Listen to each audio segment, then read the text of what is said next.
ياسمين عبد العزيز بتظهر في قمة الأناقة والشياكة في آخر ظهور ليها في إعلان خاص للتسويق لأبو ظبي، وجمالها ما كانش طبيعي، كأنها صغرت 20 سنة مرة واحدة، وبسم الله ما شاء الله عيني عليها باردة بعد الطلاق من النجم أحمد العوضي، وهي متألقة بطريقة فظيعة وشيك وستايل.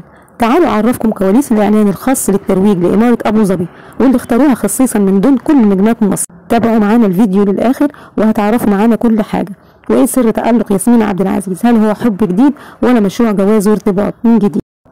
بس فضلا وليس أمرا لايك للفيديو واشتراك بالقناة.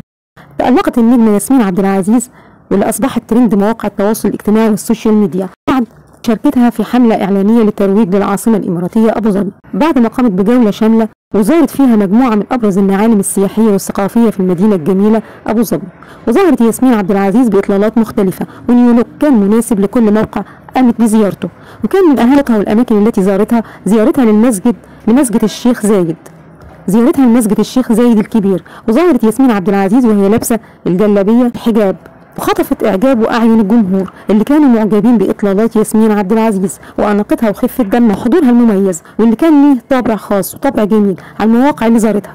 ياسمين كانت مميزة من أول لقطة ظهرت فيها في الإعلان، لدرجة إن الكل ساب الإعلان وركز بس مع ياسمين وجمالها وشياكتها، والجمهور ركز مع ضحكتها ورشاقتها وخفة دمها اللي خطفوا الكاميرا، وخصوصا إن الكل لاحظ إن شكلها بدأ أحلى، والكل بقى يسألها إيه سر الجمال والشباب ده، وخصوصا إنها ظهرت في الإعلان على طبيعتها، وظهرت مرة بتضحك ومرة بتتزحلق على التلج وفي كل براءة، ومرة ظهرت وسط شنط الشوبينج، ومرة كانت قاعدة بالحجاب الأخضر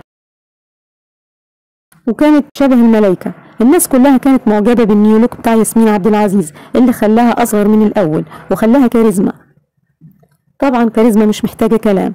وتم اختيار النجمة الكبيرة ياسمين عبد العزيز لأن لها مشوار طويل في مجال الإعلانات، والناس كلها كانت بتحبها قوي، وياسمين لها قصة كفاح مع الإعلانات لدرجة إن أجرها كان في الإعلان الواحد 200 جنيه بس، وفضلت تحوش من فلوسها لحد ما جابت عربية صغيرة تروح بيها الشغل.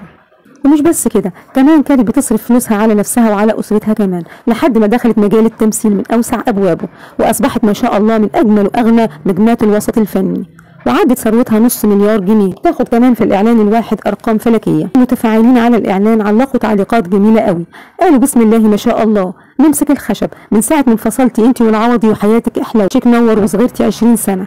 فهل الجمال والحلاوة دي كان سببها ارتباط أو حب جديد؟ شاركوني برأيكم في التعليقات، وفضلا وليس أمرا شير للفيديو واشترك بالقناة، والسلام عليكم ورحمة الله وبركاته.